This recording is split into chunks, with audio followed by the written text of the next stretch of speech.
मुबैना audio leaks तहकीकात commission की तश्कील के खिलाफ सुप्रीम कोर्ट में दरखास्तों पर समाअत जारी है। चीफ जस्टिस उमर अता बंदयाल ने दौरान समाअत रिमार्क्स दिए कि हुकूमत किसी जज को अपनी मर्जी के मुताबिक बेंच में नहीं बिठा सकती। हुकूमत कैसे सुप्रीम कोर्ट के जजेस को अपने मकासद के लिए मुंतखब कर सकती है? ये अदलिया की आज़ादी का मामला है। आप हमारे इंतजामी उमूर में मुदाखलत कैसे कर सकते हैं? जी हाँ, बड़े अहम रिमार्क सामने आए हैं। चीफ जस्टिस उमर अता बंदयाल की जानिब से कहा कि 9 मई को जो कुछ हुआ इसका फायदा अदलिया को हुआ, अदलिया के खिलाफ बयानबाजी बंद हो गई है। तो मुबैना ऑडियो लीक्स तहकीकात कर ये समाअत हुई है, समाअत जारी है। चीफ जस्टिस उमर अता बंदयाल ने दौरान समाअत रिमार्क्स दिए कि हुकूमत किसी जज को अपनी मर्जी के मुताबिक बेंच में नहीं बिठा सकती। हुकूमत कैसे सुप्रीम कोर्ट के जज को अपने मकासद के लिए मुंतखब कर सकती है? यह अदलिया की आज़ादी का मामला है। आप हमारे इंतजामी उमूर में मुदाखलत कैसे कर सकते हैं? 9 मई को जो कुछ हुआ इसका फ़ायदा अदलिया को हुआ, अदलिया के खिलाफ बयानबाजी बंद हो गई। इस सारी सूरत हाल पर बात करेंगे। हमें ज्वाइन किया नुमाइंदा ब्यूरो चीफ इस्लामाबाद गुलाम मुर्तज़ा ने। गुलाम मुर्तज़ा, अब तक होने वाली समाअत का अहवाल बयान कीजिएगा।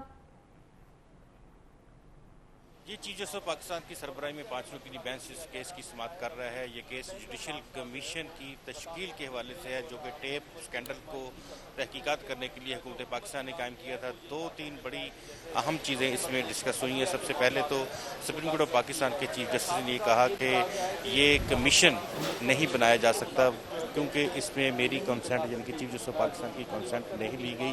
कोई भी लेटर हुकूमत अगर लिखना चाहे तो चीफ जस्टिस ऑफ पाकिस्तान को लिखती है। चीफ जस्टिस ऑफ पाकिस्तान अगर चाहें तो उसके बाद इस हवाले से कमीशन कायम करते हैं। इस पर अटॉर्नी जनरल फॉर पाकिस्तान ने कहा कि हमें आप पर इतराज़ है कि आप इस बेंच में बैठे हैं क्योंकि ये काफ़ी सारी वीडियोज़ जो ऑडियोज़ हैं वो आपसे और आपकी फैमिली से मुतल्लक हैं। इस इतराज़ के ऊपर उन्होंने कहा कि इसकी बाबत भी हम आपकी बात सुनेंगे, लेकिन कमीशन ऑफ इंक्वायरी एक्ट के तहत आप ये जुडिशल कमीशन कायम नहीं कर सकते थे।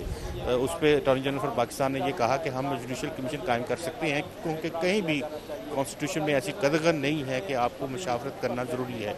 इस पर चीफ जस्टिस ऑफ पाकिस्तान ने कहा कि इस हवाले से हमारे पास 2-3 नोटिफिकेशन हैं गुज़िश्ता हुकूमतों के हैं और उन हुकूमतों ने इसी तरह से फार्मूलेशंस की, उन्होंने जुडिशल कमीशन कायम की और बाद उनको अपने नोटिफिकेशन वापस लेने पड़े और चीफ जस्टिस से मुशावरत करनी पड़ी। उन्होंने कहा ये स्टैचुरी जो कानून साजी है ये वो है, उसमें से आप इस तरह अपनी जान नहीं छुड़ा सकते। अभी जो दलाइल हैं वो आबद ज़ुबैरी के वकील हैं शोएब शाहीन, उनके बड़ी अहम समाअत जारी है। गुलाम मुर्तज़ा हमारे साथ ही रहिएगा। मुबैना ऑडियो लीक्स तहकीकात कमीशन की तश्कील के खिलाफ सुप्रीम कोर्ट में दरखास्तों पर समाअत जारी है और चीफ जस्टिस उमर अता बंदयाल ने दौरान समाअत बड़े अहम रिमार्क्स भी दिए हैं। हुकूमत किसी जज को अपनी मर्जी के मुताबिक बेंच में नहीं बिठा सकती। ये बड़े अहम रिमार्क्स सामने आए हैं चीफ जस्टिस की जानिब से। उन्होंने ये भी कहा कि अदलिया की आज़ादी का मामला है। आप हमारे इंतजामी उमूर में मुदाखलत कैसे कर सकते हैं? 9 मई को जो कुछ हुआ इसका फ़ायदा अदलिया को हुआ है, अदलिया के खिलाफ बयानबाजी बंद हो गई है। तो बड़ी अहम नौयत के ये रिमार्क्स हैं जो कि चीफ जस्टिस उमर अता बंदयाल की जानिब से दिए गए। और इसके बाद उन्होंने अटॉर्नी जनरल को ये भी कहा कि आप बैठ जाएं अटॉर्नी जनरल साहब, यानी ये मतलब बड़ी सीरियस नौयत के रिमार्क्स हैं। गुलाम मुर्तज़ा एक मरतबा फिर हमारे साथ मौजूद हैं। जी गुलाम मुर्तज़ा, बताइएगा क्या बहस जारी है कैमरा अदालत में? रखे हुए हैं। उन्होंने ये कहा है कि जो ये कमीशन तश्कील दिया गया है ये गैर आइनी है क्योंकि इसकी तश्कील के लिए चीफ जस्टिस ऑफ पाकिस्तान से मुशावरत नहीं की गई है। उन्होंने ये कहा कि टेपिंग का अमल जो है वो भी गैर कानूनी है और इस हवाले से क्योंकि ये मुदाखलत है किसी की शख्सी आज़ादी में, और जब अदलिया की बात हो तो चीफ जस्टिस ऑफ पाकिस्तान समेत तमाम अदलिया के जो मामलात हैं उसमें भी अदलिया की आज़ादी का मामला जो है वो ज़ेर गौर आता है। उन्होंने कहा कि ये बताया जाए कि किसने ये ऑडियो टेप की हैं। चीफ जस्टिस ऑफ पाकिस्तान ने ये इस्तफसार किया तो शोएब शाहीन ने कहा कि यहाँ पे जितनी भी ऑडियोज़ लीक हो रही हैं वो एक हैकर नाम का कोई शख्स है उसमें से आ रही हैं और उसके बाद वज़रा वज़रा प्रेस कॉन्फ्रेंस करते हैं और उस वाले से तफसीलात से आगाह करते हैं। तो ये चीफ जस्टिस ऑफ पाकिस्तान ने कहा कि अगर आप किसी भी जज के कंडक्ट के हवाले से बात करना चाहें तो आपके पास कौन सी रेमडी होती है, तो उन्हें कहा गया कि आर्टिकल 209 के तहत हमारे पास रेमडी मौजूद होती है।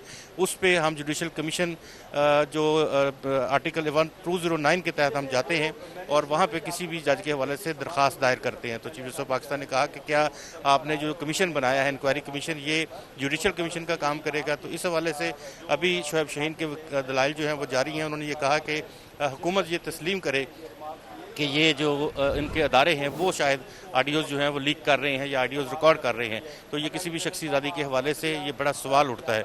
अभी केस की समाअत जो है वो जारी है। और जस्टिस काजी फायज ईसा के हवाले से भी कहा चीफ जस्टिस ऑफ पाकिस्तान ने कि उनके जो केस है उसमें भी उस हवाले से भी मैं आपको ये बताऊं कि उन्होंने कहा कि उसमें हमने प्रिंसिपल्स तय किए हैं। उससे पहले भी प्रिंसिपल तय हुए हैं कि कोई भी आरडीओ अगर उसकी तहकीकात होंगी तो किस तरह से उसकी तहकीकात की जा सकती है, उसका तमाम प्रिंसिपल तय किए गए हैं। और सुप्रीम कोर्ट ऑफ पाकिस्तान के मुख्तलिफ फैसले हैं जिनमें तमाम जो हैं वो तमाम तहकीकात के हवाले से उन फैसलों में के अंदर तफसील मौजूद है। जी ठीक है, गुलाम मुर्तज़ा हमें समात का हवाल बड़ा तफसीलन बता रहे थे। जो कमरे अदालत में बहस हो रही है, अटॉर्नी जनरल की जानिब से दलाइल दिए जा रहे हैं, जबकि चीफ जस्टिस उमर अता बंदयाल की जानिब से बड़े अहम रिमार्क्स भी सामने आए हैं। आपको बताएं कि डॉक्टर फिरदौस भी पीटीआई को छोड़ने के लिए तैयार हैं। डॉक्टर फिरदौस आशिक अवान भी अब पाकिस्तान तहरीक इंसाफ का साथ छोड़ने वाली हैं। तो आपको बताएं कि पाकिस्तान तहरीक इंसाफ पर खिज़ां का मौसम है और अब डॉक्टर फिरदौस आशिक अवान भी पीटीआई को छोड़ने के लिए तैयार हो चुकी हैं। एक और पाकिस्तान तहरीक इंसाफ का साथी पाकिस्तान तहरीक इंसाफ को छोड़ने का ऐलान करना चाह रहा है। वो ये बताया जा रहा है कि वो एक प्रेस कॉन्फ्रेंस करेंगी और उसके बाद वो पाकिस्तान तहरीक इंसाफ से बाकायदा तौर पर अलहदगी का ऐलान भी करेंगी। तो डॉक्टर फिरदौस आशिक अवान ने भी अलहदगी का ऐलान कर दिया है, पाकिस्तान तहरीक इंसाफ को छोड़ने का ऐलान किया है। 9 मई को जो वाक़यात हुए थे उसकी शदीद अल्फाज में तमाम ही कारकुनान ने मज़म्मत की है और ये कहा है कि ये जो वाक़यात थे हम इनकी मज़म्मत करते हैं और ऐसे वाक़यात जो हैं वो नहीं होने चाहिए थे और जिन्होंने भी ये तमाम तर कार्रवाई की है उन्हें करार वाकई सज़ा मिलनी चाहिए। और ऐसे में पाकिस्तान तहरीक इंसाफ को छोड़ने का भी फिरदौस आशिक अवान ने ऐलान किया है। मज़ीद तफसीलात जान लेते हैं, नुमाइंदा खुसूसी सिद्दीक साजिद हमारे साथ मौजूद हैं। सिद्दीक साजिद बताइएगा, डॉक्टर साहिबा भी छोड़ने के लिए तैयार हो गई हैं पाकिस्तान तहरीक इंसाफ? जी बिल्कुल, डॉक्टर साहबा के करीबी ज़राए ने भी इस बात की तस्दीक कर दी। अब तो थोड़ी देर बाद वो नेशनल प्रेस क्लब में प्रेस कॉन्फ्रेंस करने जा रही हैं जिसमें वो तहरीक इंसाफ को छोड़ने का बाज़ाब्ता तौर पर ऐलान करेंगी और अपने जो मुस्तकबिल की सियासी हिकमत अमली है उसके बारे में भी आगाह करेंगी। इसके साथ साथ ये भी बता दूं कि तहरीक इंसाफ के 1 दर्जन से ज्यादा जो अरकान साबिक अरकान कौमी असम्बली हैं वो भी पार्टी छोड़ने के लिए जो है वो मुशावरत कर रहे हैं। जी ठीक है, शुक्रिया अपडेट करने के लिए सिद्दीक साजिद।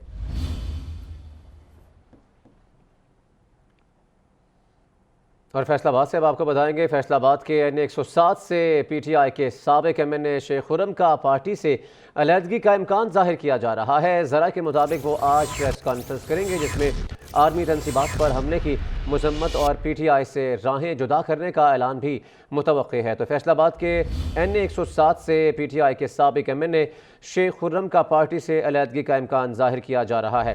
मज़ीद तफसीलात जान लेते हैं ब्यूरो चीफ फैसलाबाद अजमल मलिक से। जी अजमल, इस पर अपडेट कीजिएगा। जी बिल्कुल, शेख खुर्रम जो है ये 9 मई के वाक़यात के बाद फैसलाबाद के मंजर-ए-आम से गायब थे। इनके मोबाइल नंबर बंद थे और इनके अहल खाना से भी रब्ता नहीं हो रहा था और आज अचानक ये मंजर-ए-आम पे आए हैं और इन्होंने आज शाम 6 बजे अपनी रहायशगाह के ऊपर जो है वो एक प्रेस कॉन्फ्रेंस कॉल की है जिसमें आइंदा की एक हिकमत अमली के हवाले से ये ऐलान कर सकते हैं और ज़्यादा इम्कान यही है कि पीटीआई के से इजहार रातल्की करेंगे और जो 9 मई के वाक़यात हुए हैं उनके ऊपर जो है वो मजम्मत करेंगे। शेख खुर्रम जो है ये पाकिस्तान के लीडिंग जो टैक्स पेयर्स हैं, सनतकार हैं, उनमें ये शामिल हैं। 2013 में ये फैसलाबाद के पहले जो है पार्लियामेंटेरियन पीटीआई के मुंतखब हुए थे और इमरान खान की जो कॉल थी कौमी असम्बली से इस्तीफों की उसके बाद इन्होंने ये रिजाइन किया था और अभी जो है ये मंजर-ए-आम से गायब थे। शेख खुर्रम आज प्रेस कॉन्फ्रेंस करेंगे। बहुत शुक्रिया अजमल मलिक हमें अपडेट करने का। तहरीक इंसाफ को बड़ा धचका, जमशेद चीमा और मुस्तरद जमशेद चीमा ने भी पीटीआई छोड़ने का ऐलान कर दिया। इस्लामाबाद में प्रेस कॉन्फ्रेंस करते हुए जमशेद चीमा ने कहा कि 9 मई के वाक़यात की मजम्मत करते हैं, अफसोस है हम इन वाक़यात को कंट्रोल करने में नाकाम हुए। इस मौके पर मुस्तरद जमशेद चीमा का कहना था कि सियासत और पीटीआई दोनों को खैर बात कहती हूँ, ख्वाहिश है 9 मई का दिन हमारी जिंदगियों से डिलीट हो सके। तो आपको अपडेट कर रहे हैं, उन्होंने मजीद क्या कहा, आइए सुनते हैं। चूँकि एक तशद्दुद का एलिमेंट जो शामिल हुआ है, उस तशद्दुद के एलिमेंट्स के शामिल होने से जो एक बदसूरती सामने आई है उसके होते हुए बिल्कुल वाज़ेह है कि हम सियासत को कंटिन्यू नहीं कर सकते। तो सियासत को कंटिन्यू जब नहीं कर सकते तो डेफिनेटली पार्टी के साथ अपनी एफिलिएशन को भी हम कंटिन्यू नहीं कर सकते। लिहाजा हम सियासत को छोड़ रहे हैं और जब ये सूरत हाल बनी है तो मैं समय दी गई है या हम उसको रोक नहीं सके तो हम इसको अपने आप को भी इसमें ज़िम्मेदार समझते हैं। सो जिसे कहते हैं जिम्मेदारी लेते हुए हम इस्तीफ़ा देते हैं पार्टी की हर पोजीशन से और पार्टी से। अफसोसनाक सान्या तो था, लेकिन जाहिर है ये किसी एक पॉलिटिकल पार्टी के गुमान में भी शायद ना हो, हमारे वहमो गुमान में भी नहीं था कि ये सब कुछ होगा। चीमा साहब ने डिटेल में बात की है, मुख्तसर बात करते हुए, क्योंकि मेरा बड़ा बेटा 11 साल उसकी एज है, वो कैंसर सर्वाइवर है और मैं अपनी पूरी लाइफ में उससे इतना अरसा अलग नहीं रही। उसको थोड़ा सा और भी हेल्थ इश्यूज़ हैं जिसकी वजह से वो थोड़ा मेंटली इमोशनली उसको हमेशा असिस्टेंस की ज़रूरत। और बात करते हैं चेयरमैन तहरीक इंसाफ इमरान खान की। नाम ECL में डालने पर इमरान खान का हुकूमत को शुक्रिया। इमरान खान ने अपने ट्वीट में कहा है कि बैरून मुल्क सफ़र करने का कोई इरादा नहीं है। मेरी बैरून मुल्क कोई जायदाद है ना ही कारोबार है। छुट्टी का मौका मिला तो शुमाली इलाका जात में जाऊंगा जो मेरी पसंदीदा जगह है। नाम ECL में डालने पर इमरान खान का हुकूमत को शुक्रिया। इमरान खान ने अपने ट्वीट में कहा कि बैरून मुल्क सफ़र करने का कोई इरादा नहीं।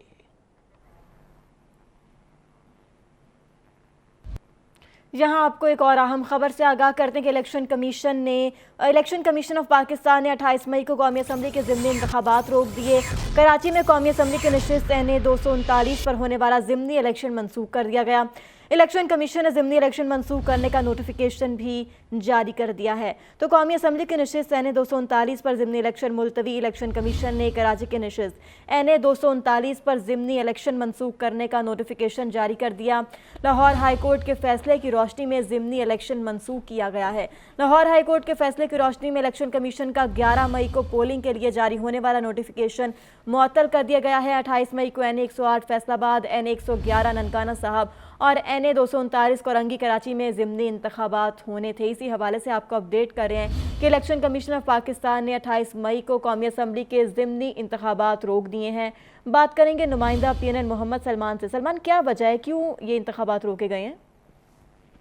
जी बिल्कुल, इलेक्शन कमीशन की जानिब से नोटिफिकेशन जारी किया गया है जिसमें बताया गया है कि 28 मई को कराची में जो इंतखाबात होने थे उसको जो है वो मुलतवी कर दिया गया है। और इस हवाले से जो है वो ये कहना है इलेक्शन कमीशन हुक्काम का कि जो लाहौर हाई कोर्ट का फैसला है उसके पेश नज़र जो है वो ये फैसला किया गया है और इसमें इलेक्शन को फौरी तौर पर मुलतवी कर दिया गया है। NA 239 पर ज़िमनी इलेक्शन इतवार को होना था और इसमें जो है वो मध्य मुकाबल अब सिर्फ 2 ही जमातें बची थी, जिसमें एक TLP थी, तहरीक लब्बैक पाकिस्तान, और दूसरी पाकिस्तान तहरीक इंसाफ। पाकिस्तान तहरीक इंसाफ की जानिब से अकरम चीमा जो कि इमरान खान की सीट से जीते थे और फिर ये सीट उन्होंने छोड़ी थी, उससे कबल भी अकरम चीमा ही यहाँ से कामयाब रहे थे आम इंतखाबात 2018 में। और फिर अब जो इंतखाबात था उसमें दोबारा पार्टी की जानिब से टिकट दिया गया था अकरम चीमा को और तहरीक लब्बैक की जानिब से भी जो है वो उम्मीदवार यहाँ पर जो है वो खड़े किए गए थे। जी ठीक है, बहुत शुक्रिया सलमान, आपने तफसीलन अपडेट किया। खबरों के सिलसिले को आगे बढ़ाते हैं और रुक कर लेते हैं लाहौर का, जहां पे पुलिस ने ज़हूर इलाही रोड पर नाकाबंदी कर रखी है, जबकि परवेज इलाही के घर जाने वाले रास्ते भी बंद है। मजीद जान लेते हैं अपने नुमाइंदे हैदर खरल से। हैदर, बताइएगा क्या सूरत हाल है यहाँ? जी बिल्कुल, इस वक्त मैं FC पुल पे मौजूद हूँ और ज़हूर इलाही रोड की जानिब जो रास्ते जाते हैं वो बंद हैं, जिसकी वजह से जो आम शहरी हैं उनको काफ़ी मुश्किलात का सामना है। ट्रैफिक की जो रवानी है वो मुतासर है। मेरा कैमरा मैन आपको दिखाए तो ये किनाल रोड की तरफ जाने वाला रास्ता है, ये खुला हुआ है और इसके साथ जो है जो ज़हूर इलाही रोड की तरफ जाता है रास्ता उसको बंद किया गया है और जो लोग हैं उन्हें काफ़ी मुश्किलात का सामना है। ये वो रोड है जो परवेज़ इलाही के घर की तरफ जाता है जिसको बंद कर दिया गया है और पुलिस की जानिब से रात को जो परवेज़ इलाही के घर जो छापा मारा गया था उनकी गिरफ्तारी के लिए, वो गिरफ्तार तो रात को नहीं हुए, लेकिन उसके बाद जो है वो रोड जो है वो बंद किया गया है। पुलिस ने जो है वो रुकावटें लगाकर इसको बंद किया है और किसी को इस तरफ जाने की इजाज़त नहीं दी जा रही। जो मीडिया की गाड़ियां हैं वो अंदर जा सकती हैं और बाकी जो लोग हैं उन्हें अंदर जाने की इजाज़त नहीं दी जा रही। वीडियो लीक्स पर जुडिशल कमीशन के खिलाफ दरखास्तों पर समाअत मुकम्मल हो गई है। फैसला महफूज कर लिया गया। चीफ जस्टिस ने रिमार्क्स किए कि हम एक मुख्तसर अबूरी हुक्मनामा जारी करेंगे। तो ऑडियो लीक्स पर जुडिशल कमीशन के खिलाफ दरखास्तों पर समाअत मुकम्मल हो गई है और फैसला महफूज कर लिया गया है। इसी पर बात करेंगे हमारे साथ मौजूद नुमाइंदा पीर आसिया कौसर। आसिया, मजीद क्या रिमार्क सामने आए, कहिएगा। जी बिल्कुल, ये ऑडियो लीक कमीशन के खिलाफ दायर दरखास्तों पर आज समाअत का आगाज किया गया और आगाज में जो है वो अटॉर्नी जनरल रुस्तम पर पेश हुए। उसके बाद वकील सदर supreme court bar Shoaib Shaheen की जानिब से जो है दलाइल का आगाज किया गया और उनका कहना था कि कमीशन के ऑर्डर में जिक्र नहीं ऑडियो कैसे रिकॉर्ड की गई। कमीशन अपने COR का पाबंद है। कमीशन ने पहले इजलास पर पूरे पाकिस्तान को बजरिए इश्तिहार नोटिस जारी कर दिया है और ऑडियो को किसने बनाया वो किसी को मालूम नहीं। वकील शोएब शाहीन ने यह भी कहा कि मामले का जायजे के लिए कमीशन की कार्रवाई को मुअत्तल कर दिया जाए और जिस पर चीफ जस्टिस उमर अता बंदयाल की जानिब से रिमार्क किए गए कि आपके मुताबिक कमीशन की तश्कील आर्टिकल 209 पर भी तजावीज है। किस जज से मुतालिक मामले का जायजा जुडिशल काउंसिल जो है वो ले सकती है। जस्टिस मुनीब अख्तर का कहना था। उन्होंने मुझे ये भी कहा कि जुडिशल काउंसिल के इख्तियार पर तजावीज के लिए कमीशन की नोटिफिकेशन में शुगर कोटेड अल्फाज जो है वो इस्तेमाल किए गए हैं। रेफरेंस दायर करना एग्जेक्टिव इख्तियार है और साथ ही साथ जस्टिस मुनीब अख्तर की जानिब से ये भी मांग किए गए कि जज से मुतालिक मामला तो पहले ही जुडिशल काउंसिल में ठीक है, फैसला महफूज कर लिया गया। बहुत शुक्रिया आसिया, आपसे मजीद भी तफसीलात लेते रहेंगे।